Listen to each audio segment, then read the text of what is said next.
Bienvenidos, Masa Crítica en Iquique Televisión. Estamos grabando este programa el día martes 15 de septiembre, en una semana donde todos nos preparamos, por supuesto, para festejar las fiestas patrias, pero la política sigue su curso y como este ha sido un año agitado en nuestro país y también en nuestra región, vamos a conversar, por supuesto, de los temas más relevantes de las últimas semanas. Hemos invitado para ello a los consejeros regionales Rubén Berríos, una vez más con nosotros. Rubén, gracias. Muchas gracias por la invitación. Espartaco Ferrari, también consejero regional. Gracias. Roberto Estay, jefe de gabinete del senador Fulvio Rossi. Roberto, gracias por acompañarnos. Bueno, gracias por esta invitación. Y en esta oportunidad, como analista, el sociólogo Cristian Llamet.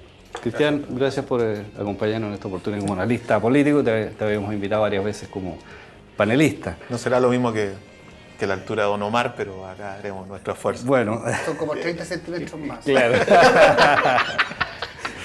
Bueno, vamos a partir, ¿cierto? Hemos invitado precisamente a Roberto Estaya, el jefe de gabinete del senador Fulvio Rossi, porque los senadores están bastante complicados, los senadores de nuestra región, tanto Jaime Ospis como Fulvio Rossi, ¿cierto? Para nadie es un misterio. Tienen problemas de salud también, además, digamos, de los problemas políticos. Y bueno, salió este listado, ¿cierto?, de candidatos para los cuales el senador Fulvio Rossi solicitó apoyo, hubo todo un revuelo, digamos, no solo regional, a nivel nacional también. Cristian, ¿qué significa esto? De hecho, el senador, ¿cierto?, suspendió su militancia en el Partido Socialista. Hay voces en el Partido Socialista que incluso están pidiendo que sea expulsado del partido. O sea, es una situación bastante crítica para él y también para nuestra región. ¿Cómo lo podemos analizar? Sí, yo creo que eso es lo interesante, cómo le damos un poco más de perspectiva a este problema de la crisis de confianza en la política, más allá del caso puntual, que cada uno podrá tener su opinión, su comentario al respecto. Pero lo complejo de esto es que cuando empiezan a decaer la confianza en senadores, en intendencias, etc., el impacto directo tiene que ver con la legitimidad que tiene el ejercicio de lo político. O sea, y la pregunta es, ¿podemos vivir sin políticos? ¿Podemos vivir sin la política? Difícilmente, hoy día ninguna sociedad puede vivir sin un estamento que esté abocado a la toma de decisiones. Y el tema, cuando baja esta confianza, por ejemplo, se perjudica todo lo que tiene que ver con la política pública, la legitimidad de la política pública. Se estancan toma de decisiones. ¿Por qué? Porque hay que cambiar al intendente. Se duda de lo que se legisla en el Senado. ¿Por qué? Porque los dos senadores están cuestionados. Y eso, en particular, yo creo que el caso de Tarapacá es doblemente paradigmático, porque tenemos los dos senadores por la región cuestionados por la opinión pública. Yo no, como en mi ejercicio en este momento como analista, tengo mi posición, etcétera, pero desde ese punto de vista, si es culpable o no culpable, eso lo tiene que examinar la justicia y sobre eso. Pero sí, hoy día uno puede decir que esta sospecha tiene un costo para el programa de gobierno de Bachelet, tiene un costo para la región, etcétera. Entonces, ¿cómo de estas crisis uno puede sacar aprendizaje y una oportunidad? ¿Qué es lo que hay que reformular? Uno, el financiamiento de la política. Ya no puede ser solamente una pelea de lobby y una pelea de quién tiene más lucas. O sea, el Estado, ¿va a mediar o no va a mediar al respecto? ¿Va a financiar o no va a financiar? Pero si no financia el Estado, bueno, ¿quién financia esto? Solamente autofinanciamiento va a producir aún más desigualdad en la política. Bueno, vamos a seguir analizando, ¿cierto?, los distintos aspectos de este tema, pero me gustaría, Rubén, preguntarte qué significa esto para la región, cómo lo ves tú, digamos, porque tenemos los dos senadores, tal cierto como lo hemos señalado y como todo el mundo lo conoce, con este tema y también, digamos, no sé si hay un vacío de poder o se está notando ese vacío de poder en la región, porque tanto el senador Orpi, digamos, en su momento, como el senador Rossi, de alguna manera, ¿cierto?, manejaban los hilos del poder de la región. Bueno, complicada la situación. Lo de Orpi, ¿verdad?, reconocido prácticamente él. Reconocido porque salieron los nombres de sus asesores, ¿verdad? Y él salió a ponerle el pecho a las balas y decir que no, que todo lo que sus asesores, específicamente el caso de la boleta, ¿verdad?, ideológicamente falsa, eran a su solicitud. Lo que yo lo encontré como un gesto dentro de todo lo complejo que está el tema, destacable. El caso que afecta al otro senador y que me involucra directamente, porque yo soy militante socialista actualmente, tengo un pensamiento más crítico. Son diferentes las situaciones que lo han afectado. Partió por ahí en marzo, ¿verdad?, cuando al interior del Consejo Regional, por mayoría del Consejo, decidimos votar en favor de la presentación de una querella en contra de los fondos, los 18 millones que el año 2013 había recibido a través del concurso de seguridad del FNDR, la Fundación Casa Abierta, o Corporación Casa Abierta, la que él representaba. Y pensábamos nosotros que podía eso infringir el artículo 60 de la Constitución. Por lo tanto, se votó una querella, la cual el intendente en el momento se negó a presentar, y al final los mismos consejeros que votamos a favor de ella presentamos la denuncia ante Fiscalía, y que hoy día ha seguido su curso normal. De hecho, todos los consejeros que estábamos involucrados ya declaramos ante la PDI. Luego viene el caso de los WhatsApp. Entre medio la acusación incluso de cohecho, la judicialización por el tema de la ley de pesca. Y lo último, bueno, yo diría que lo penúltimo, porque cada día aparece algo nuevo, ese mail que aparentemente en su nombre le pide a la gente que ocupa un cargo público el 10% de su sueldo mensual. Y lo último es que lo cuestionan por utilizar su sede parlamentaria, ¿verdad?, como justamente sede también de esta fundación, lo cual produciría también una incompatibilidad y una falta, no sé cómo denominarla, porque hay organismos, ¿verdad?, que están a cargo de ello. La función de consejeros regionales no tenemos facultad en ello. Lo que yo moralmente de todo eso, porque eso tiene que judicializarse y llegar a un término, totalmente estoy contrario a ello y no entiendo una explicación lógica que me diga, fue lo de pedirle financiamiento para las campañas políticas, tanto de los socialistas como de toda la nueva mayoría, al yerno de Pinochet. Eso para mí raya en... La justicia tendrá mucho que decir en todo lo otro, pero esto moralmente para el Partido Socialista y los principios que significaron, ¿verdad?, el nacimiento de este partido no tiene una explicación coherente. ¿Cuál es el enfoque que le ves tú, Espartaco, a este tema? Primero, decepción, tristeza. Yo no tengo ninguna duda que muchas personas de buena voluntad entregaron su confianza tanto a Orpis como a Rossi. Y me voy a referir a ellos simplemente como senador y les voy a poner en cuestión lo honorable. Porque creo que lo que ha aparecido en prensa resulta poco escandaloso, por decirlo menos. Y si bien algunas cosas pueden constituir delito o no, lo que aquí se ha quebrado es la fe pública. Aquí se han quebrado los principios. Aquí se han quebrado los valores y la visión de estos dos partidos políticos, de la visión de sociedad que tenían. Esperemos que prontamente se recuperen ambos. A diferencia del primer caso que tuvimos de boletas falsas, que fue el caso de Guido Girardi hace un par de tiempo atrás, que también coincidió que tuvo una operación, una cosa, yo la atribuyo a esta altura de una cosa más bien mediática de limpieza de imagen, que efectivamente había estado enfermo. Pero en este caso particular creo que sí están efectivamente enfermos los dos. Ahora, el caso de Orpi, lamentable, triste, porque se involucra en la ley de pesca, recibiendo aporte de la ley de pesca, él y otro grupo de su entorno inmediato. En el caso de Rossi pasa exactamente lo mismo. Está bien, yo no le pongo tanto dramatismo al tema del yerno, cuñado, sobrino, primo de Pinochet. Soy bien honesto, porque este gallo no tiene tendencia política, el gallo corrompe a la política en general, desde la UDI hasta el Partido Socialista. Por tanto, no tiene una connotación ideológica ese financiamiento, tiene una connotación de corrupción. Lo que me afecta es pedirle plata a aquellos mismos que no han estado secando la pampa del Tamarugal. Aquellos mismos que no han procurado el respeto al medio ambiente que se merece. Entonces, por eso todos nos sentimos como, primero con un golpe inicial de trauma. El trauma inicial de sentirse desamparado, sentirse vulnerado, sentirse engañado. Y eso ha provocado que se está incubando nuevamente, que todavía la ola no revienta, y viene la etapa, sin lugar a dudas, del odio, del resentimiento, la venganza, por así decirlo. Cosa que se va a ver en las próximas elecciones. Yo no tengo ninguna duda, uno por opción, porque realmente no tiene ninguna viabilidad que el senador Orpi se postule, y otra por necesidad y de sentido de realidad, Fulvio no se debiera volver a presentar. Entonces, los dos van a perder el escaño. Situación, Tarapacá, la afectada. Hoy, a 2 años de la elección, allá hace 6 meses que han venido siendo cuestionados, Tarapacá no tiene senadores. Roberto. Voy a partir con lo último que acaba de decir Espartaco. Tarapacá ha tenido senadores durante todo este periodo. El del 19 de agosto está, en el caso del senador Rossi, la licencia médica producto de la situación de operación del cáncer a la tiroides que le afectó y que fue operado el día 20, y que hoy día la licencia se ha aprobado a propósito de que está en una etapa de radioterapia, que es producto de la posibilidad de las metástasis que se producen cuando hay este tipo de cáncer y tumores. Algunas precisiones respecto a la información, porque la información es importante y la gente la maneja. En primer lugar, sobre el punto de los cuestionamientos, la facultad establecida en el artículo 60 de la Constitución respecto al financiamiento es interpretativa, y por lo tanto lo que corresponde es que las personas que se requieren sobre esa interpretación la acusen de acuerdo a lo que mismo la Constitución define, posterior al artículo 90 en adelante, de cómo tiene que proceder. Hasta el día de hoy, ningún parlamentario ha procedido respecto al tema.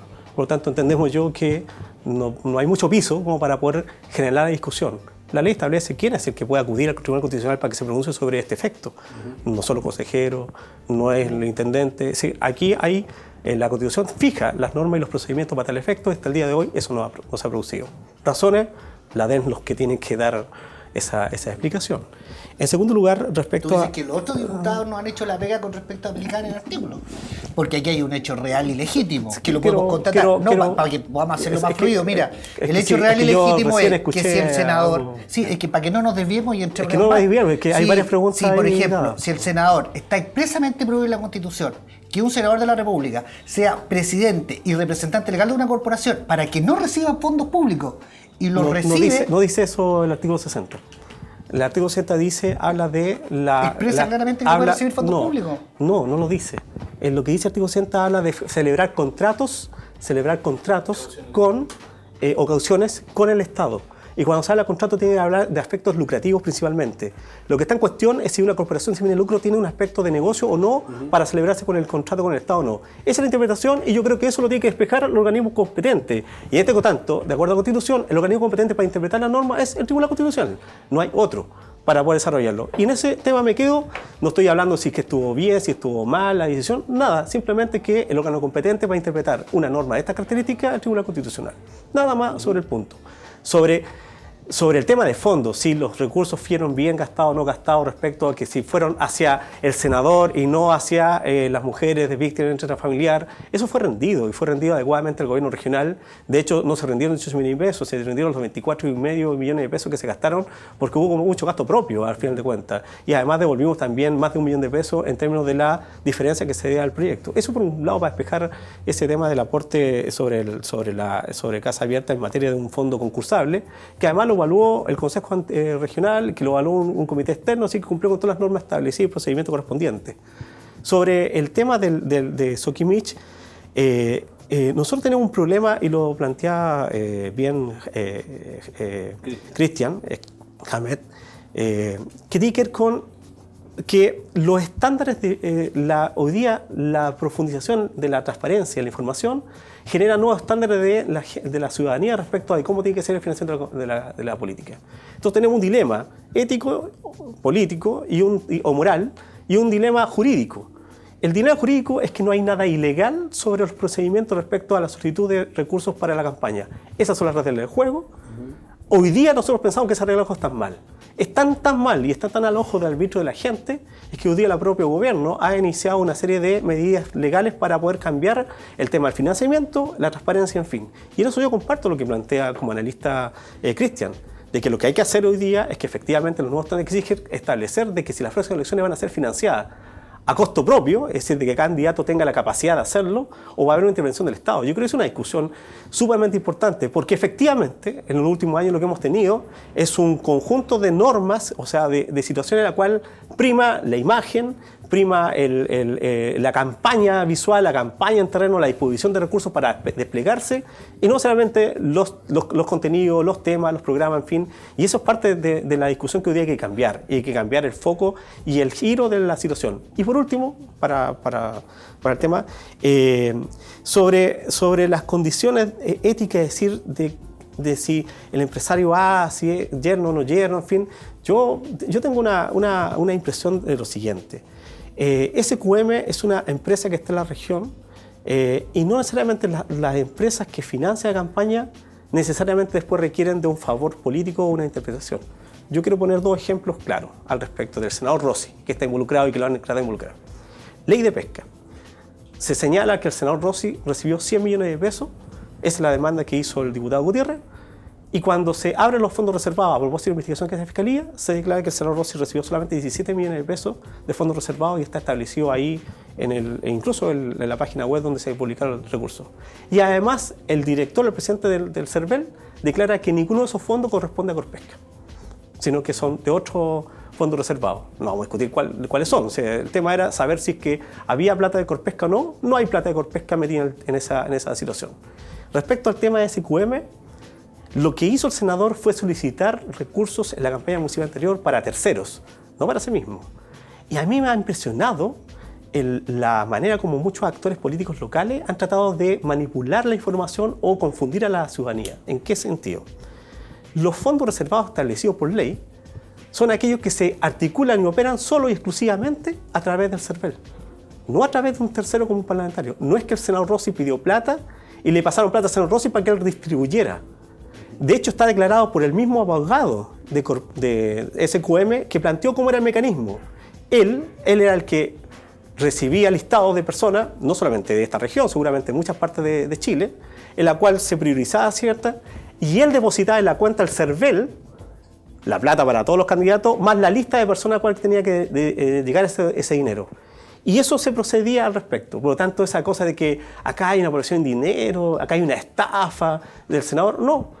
Mira, solamente un senador, que es un senador de la región, a cual le preguntan, mira, ¿qué es el tema? Y al cual él requiere a ciertas empresas que apoyen a ciertos candidatos, ese es toda la figura. Alguien la puede interpretar de que fue positiva, negativa, que le está compartido o no, pero la regla del juego es que en algún minuto el senador sintió la necesidad él propia de apoyar a sus camaradas, no camaradas, gente del sector para poder financiar su campaña. Y eso fue todo. Y aportes que van entre 300 y 500 mil pesos están declarados para cada uno de los actores. Y esa es todo la situación de la descripción de los hechos. Alguien la puede compartir, otros sí, otros no. Podríamos transparentar el tema de los recursos, muchas veces podrían dar a conocer cómo gastaron sus plata y de dónde reciben los dineros. Yo creo que es parte de la transparencia de las campañas que hay que hacer. Los dirigentes políticos, Cristian, aparte, digamos, de ver en un determinado momento si una situación es legal o ilegal, también tienen que ver, ¿cierto?, con si es prudente o imprudente hacer algunas cosas. En este caso, digamos, más allá de la legitimidad, ¿cierto?, y de la legalidad, tal como señala Roberto, hay obviamente una imprudencia, ¿o no? ¿Cuál es a tu juicio, digamos, en alguna de estas conductas del senador Rossi? Sí, lo que pasa es que hay que ver el escenario. Hoy día incluso se habla de mercado político. ¿Qué queremos decir cuando decimos mercado político? Que vamos a lo político con una suerte de cómo maximizamos nuestro rendimiento electoral a partir de la cantidad de recursos económicos que podamos conseguir. O sea, acá no nos metamos, son campañas millonarias. O sea, uno compara con otros países lo que se gasta en Chile para la cantidad baja de electorado. Es tremendo si uno hace el equivalente por voto. Entonces creo que eso ha empujado a todos los actores políticos a exacerbar aún más y faltar a la prudencia, lidiar con lo ilegal, etc. O sea, es una estructura que incluso cuando uno quisiera salirse, tiene una inercia propia que te involucra, porque dice, bueno, entonces no aparezco. Entonces voy a tener que yo hacer mi campaña con fotocopia cuando el otro veo, como lo hizo Piñera el 2009, el 2009, donde colocó una gigantografía por cada poste de este país, o sea, con un recurso que nadie podía competir. Entonces, si no se regula eso, va a seguir la inercia obligando a estos actores a faltar a la probidad, ¿sabes? Porque es realmente muy complejo. Yo quiero de alguna manera subirle un poco al tema, decir, o nos quedamos solamente que en la chica, que es ver el tema de que él se financió con él, se financió con este, etcétera, que eso lo va a tener si es legal o ilegal, y ver si todos los actores, desde la alianza hasta la izquierda, estamos de acuerdo en que sea el Estado y diga, mira, usted va a tener los mismos recursos garantizados por el Estado que usted, independientemente si usted es millonario, empresario o usted es dirigente sindical. ¿Estamos de acuerdo? Ojo, uno puede decir que sí, pero los que tienen las lucas van a decir, ¿saben qué? Tampoco me gusta mucho este tema porque yo ya tengo los recursos, entonces me van a empezar a limitar. Y eso también a mí me hace, ojo, Chile es un país oligárquico, el Senado es una figura muy oligárquica, entonces decir, va a empezar un poco cuando una vez salió electo, me acuerdo del senador Navarro, y Longueira dijo, se puso de mal olor el Senado, porque apareció un tipo que no venía de la élite política, etc. Entonces, ojo, la clase política está dispuesta a que ingrese cualquier persona al Parlamento, que ojo, es uno de los parlamentos con mayor reelección de toda América Latina. O sea, hay un nivel de, un índice alto de continuidad, gente que lleva 6 periodos en la Cámara de Diputados. O sea, por favor, eso es oligarquía aquí y en la quebrada aquí. Bueno, se nos pasó volando el primer bloque del programa, vamos a ir a una pausa, estamos en Masa Crítica en Iquique Televisión y ya estamos de regreso con ustedes.